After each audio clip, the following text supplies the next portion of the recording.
Hey there, gorgeous. I see my old lady brought the bleach again. What a shame. I really liked your eyes. It could have been a start of something very exciting for us, if you know what I mean. She does that every single time.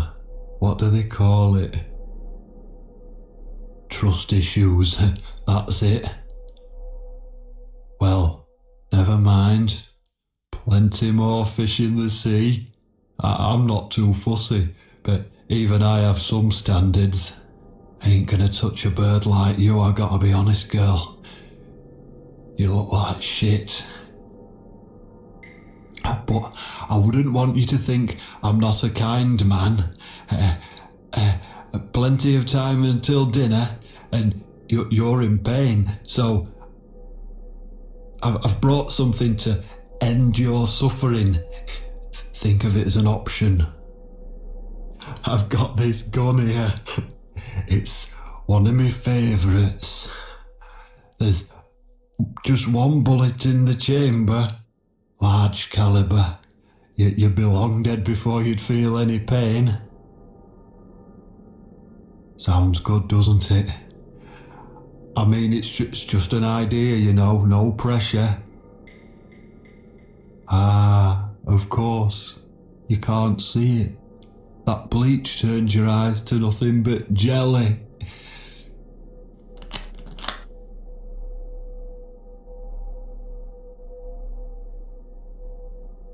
So I'll just leave it for you here. Feel free to use it. That bullet's meant for you anyway. I'd better go now. We won't want to get caught red-handed again, would we? You naughty minx.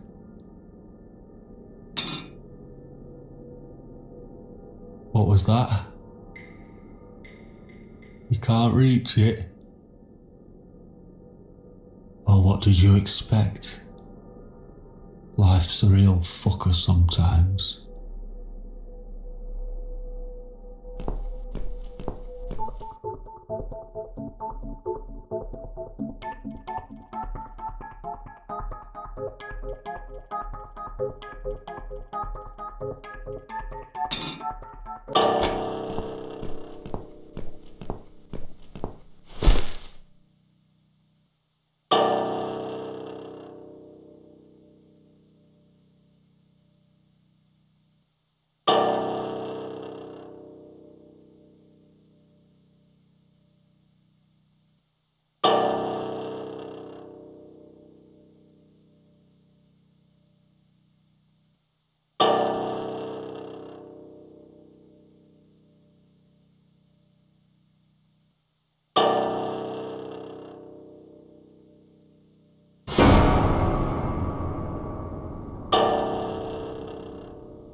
What? Who's this? My eyes. I can't see a thing.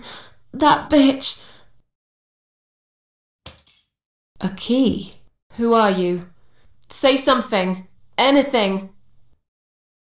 I should be able to unlock the handcuffs now.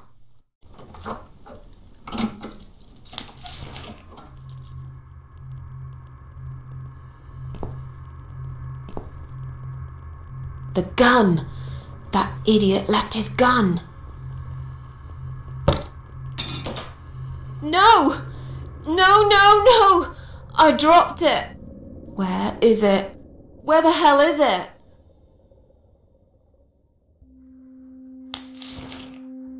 I've got it.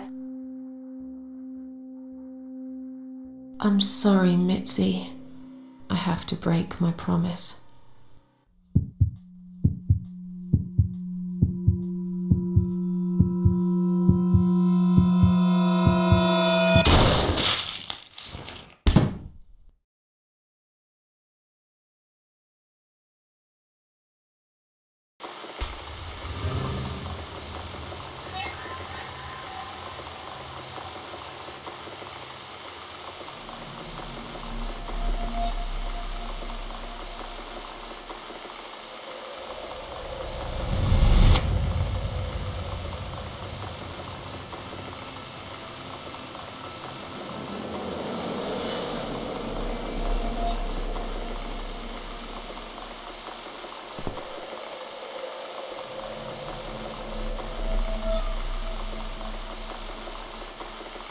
Hope you don't mind creepy posters. It's your room. You can do what you like with it. But I definitely prefer this to fairies, rainbows, and pink unicorns. Did you make these? No, my boyfriend made them. Some of them anyway. So, Miss Ashworth, I happen to have a bottle of wine in my bag. I was going to leave it to Robert, but I forgot all about it. Robert? The guy with the rats? Oh, yes, of course. So, shall we have a drink then? We could get to know each other a bit more. I know, I promised I won't get in the way. And, I mean, you don't have to if you don't feel like it. But since we're going to live together for a little while, it won't hurt if we talk to each other, will it? Yeah, that's okay, I guess. Great! I'll bring the wine. Oh, damn. It's one of those bottles with a cork. Have you got a bottle opener, Miss Ashworth? In the kitchen. I'll go get it, shall I? Yes, please. And while you're there, could you get a couple of glasses too?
Let's get that bottle opened.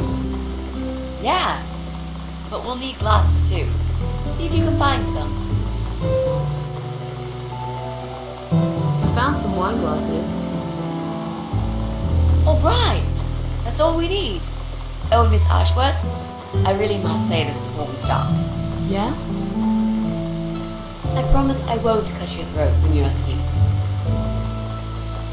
Very funny, Mitzi. Oh no, I mean it. That's fine. But just so you know, I always sleep with my eyes open.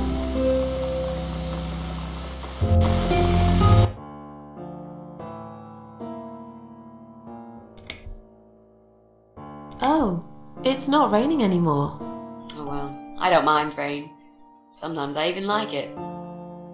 But according to weather forecast, there's a nasty fog coming. Now that I'm actually scared of. I got lost in a fog once, when I was just 9 or 10.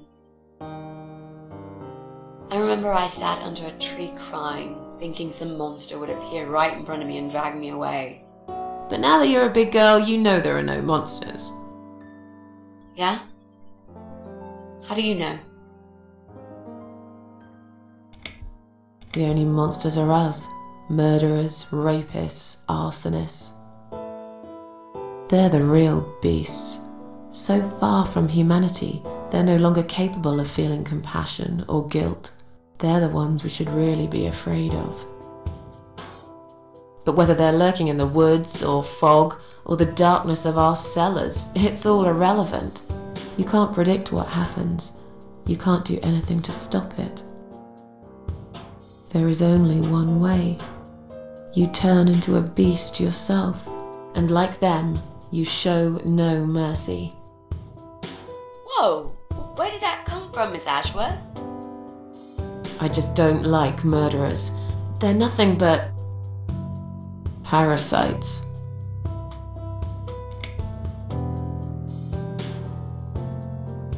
How are you planning to find this guy? I don't know yet. A bit of detective work, perhaps. It shouldn't be that hard, really. There are only 8 apartments here. One is yours. That leaves us with 7. I was hoping that you could give me a hand, actually. You know some of your neighbours, don't you? Not many. I never really cared about them. They changed over the years, too. You probably also figured by now that this is not the sort of place where new neighbours are greeted with a freshly baked cake. You see a new face, you give them a blank stare as you pass them in the hall, and you forget about them a minute later. That bad, eh? Well, there's that bald guy who lives above me in flat 5. He came here recently to shout in my face. He's a nasty piece of work, but I really don't think he's the person you're looking for. What does he do for a living? I think he's a train driver. I can't imagine somehow that my guy would be a train driver. Okay, that's good. Leaves us with just 6. Anyone else you know? I'd have to think. You know, maybe not tonight. Let's just talk about something else, okay? I have plenty of time. There's no need to rush this. Maybe tomorrow we could sit down together and make a plan. I could draw a simple map of the building, and with your help, mark down who lives where. Sounds good to me, Mitzi. So, the Big C. Want to talk about it?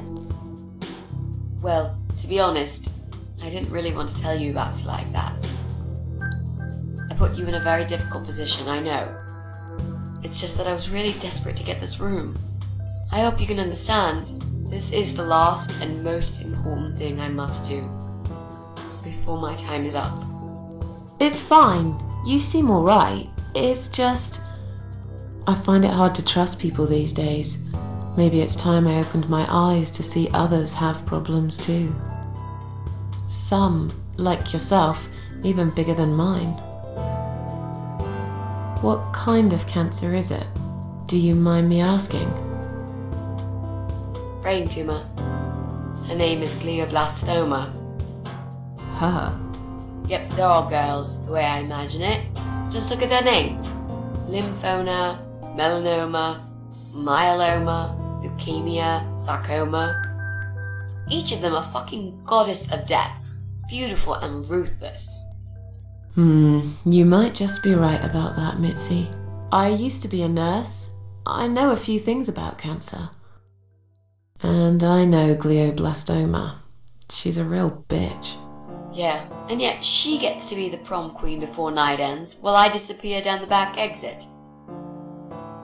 How long? They said I had a year.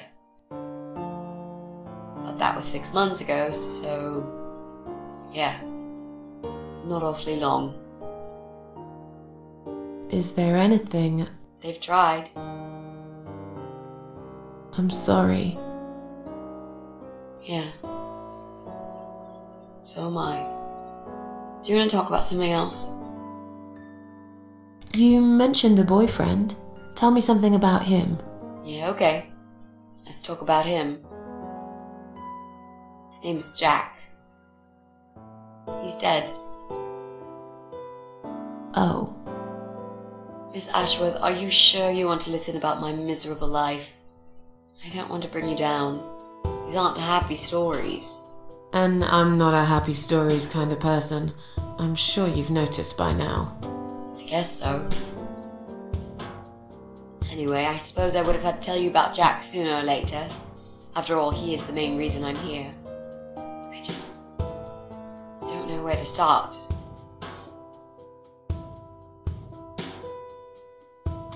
Tell me how you two met. Oh, we knew each other for forever. We grew up on the same street. It's funny how we seem to be made for each other. Perfect match. I always knew he was the guy for me, and I'm sure he never doubted that either. Jack was absolutely crazy about me. We thought one day we would marry, have children, be happy. I never had many friends because I had Jack. I didn't need anybody else. You know, if there's one thing I'm really grateful for in my life, it's that I got to experience this pure, perfect love. Some people go through a lifetime without knowing how it feels. I guess I've been very lucky. But all luck runs out sometimes.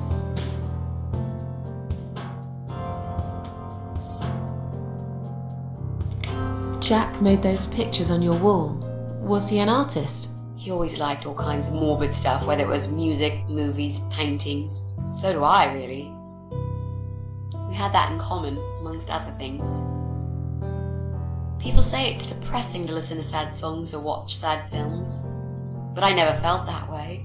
And yet, you are scared of fog? Oh, that's different. I might be scared of fog, but I like spiders. They're beautiful. You must be out of your mind, Mitzi. No, honestly, there's a certain indescribable beauty in sadness. Just like there's beauty in the grey and ugly winter morning when you look past the obvious and notice what others can't see. You must love my apartment then. It's like Ugly took a vacation here and never went home again.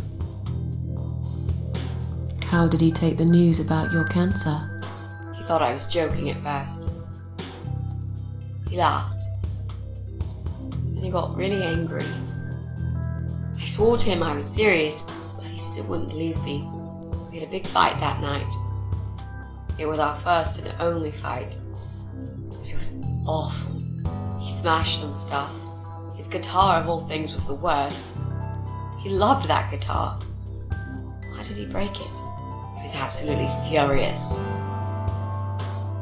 He walked out on me that night, and when he came back the next day, he was different. Begged me to try surgery and chemotherapy. I didn't really want those things, but I did the chemo for him. It didn't help. It just made me feel sick all the time.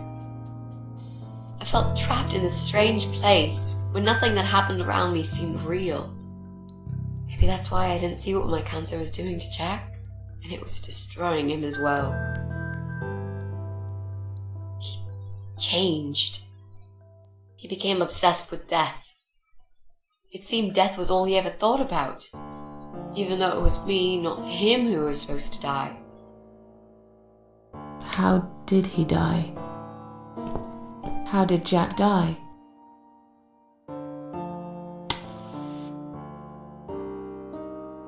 It was so distant to the last few weeks before he died. What I didn't know was that he kept looking for something. I don't think he even knew what exactly, but it eventually found him. Or rather, he found him.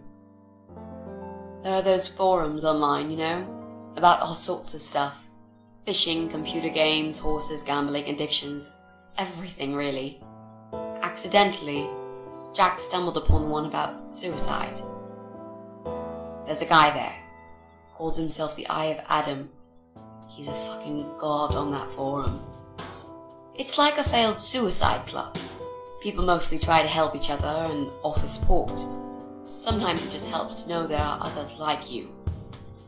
To listen to their stories and how they cope with their lives. But the Eye of Adam is an advocate of death. He dwells on human weakness. His job is to plant an idea, to give them a reason to die and tell them how to do it, once and for good. Jack took the bait. Before he knew, he was completely brainwashed. One day he sat down with me and tried to explain his perfect solution. It was the Romeo and Juliet kind of scenario. We were both to die together in each other's arms. It was supposed to be a quick and foolproof death. There was no chance we would have been saved. all thanks to the eye of Adam, who created a tool for perfect suicide. He told me it was very simple. All we needed were 2 easily accessible household chemicals, which combined together create a gas called hydrogen sulfide that kills you within a couple of minutes. I told him he was fucking nuts, of course, but he just wouldn't give up. He reasoned with me, and he begged, and eventually just kept screaming at me.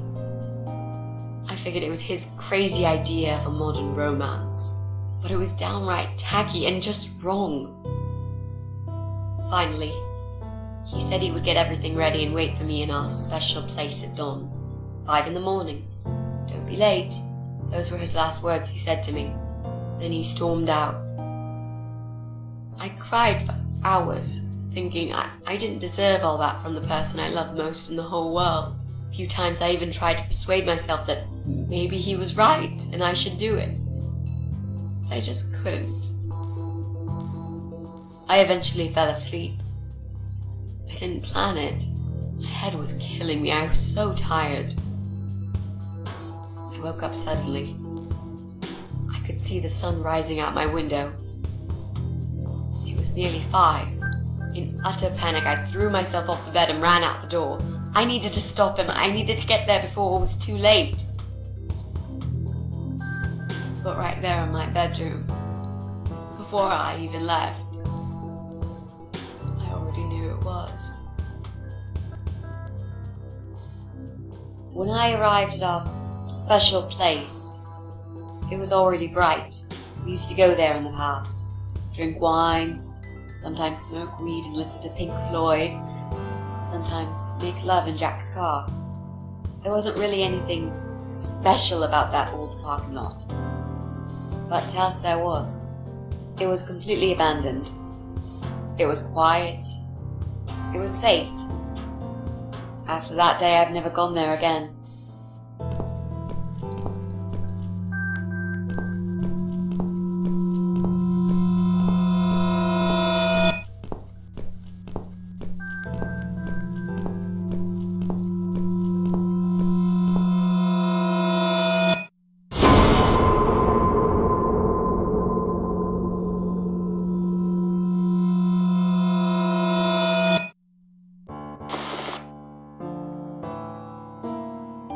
I'm so sorry.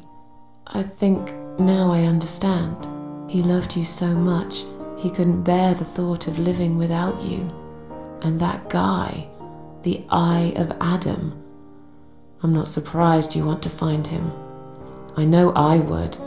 I'm not sure if I should believe that you only want to talk to him. But hey, that's none of my business.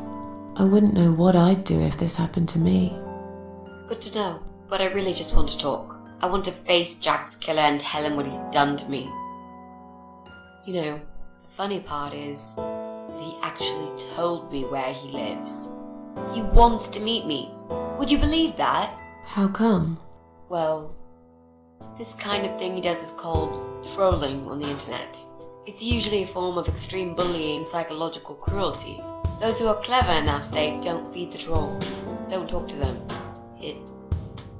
It only makes it worse if you show any interest in them at all. And Eye of Adam is no exception. He craves attention. He's a hungry troll who wants to devour as many hearts as he can get a hold of. I emailed him and told him I was a massive fan who loves his work. He wouldn't believe me at first. But trolls are always hungry, and I was prepared to serve him a meal fit for a king. What do you mean? I fed him so much bullshit that he really believed I'm a suicide preacher just like him. Great. I wish he'd given you his door number though. It's all a part of some sick game he's playing. Sooner or later, I'll find him. There were signs on the car windows. Warning signs, yeah. I found on that forum that the Eye of Adam doesn't want any accidental deaths. So we posted this poster design for people to print. It turns out there's a whole sick ideology behind it.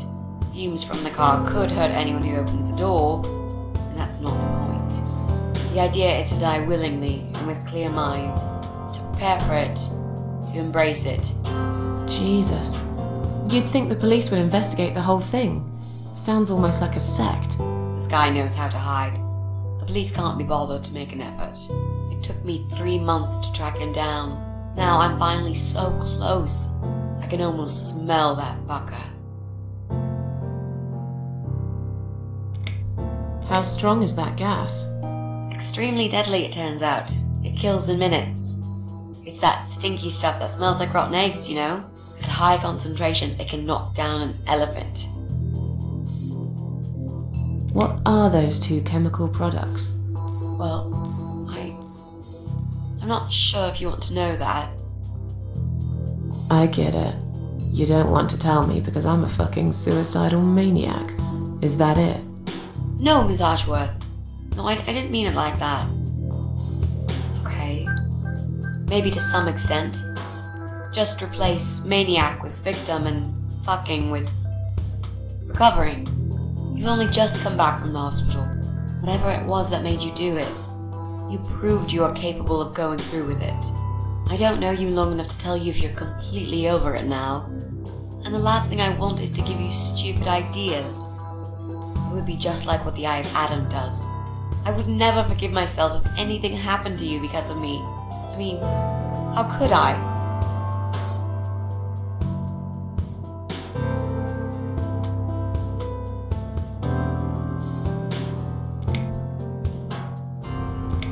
Those who want to die will always find a way to do it. I'd really like to believe you, Miss Ashworth.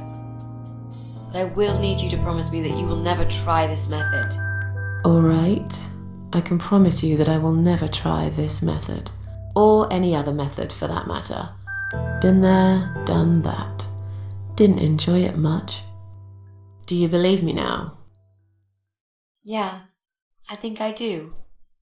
Good. I'm glad you said that, you know. The recipe for this deadly cocktail is very simple. Any good housewife can make it in a blast.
Well, well. Boxes full of bleach.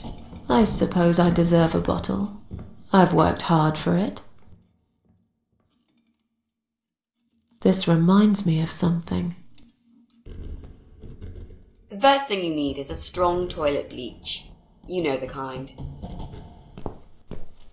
Not just a regular bleach, but one that makes your eyes all watery and skin itchy.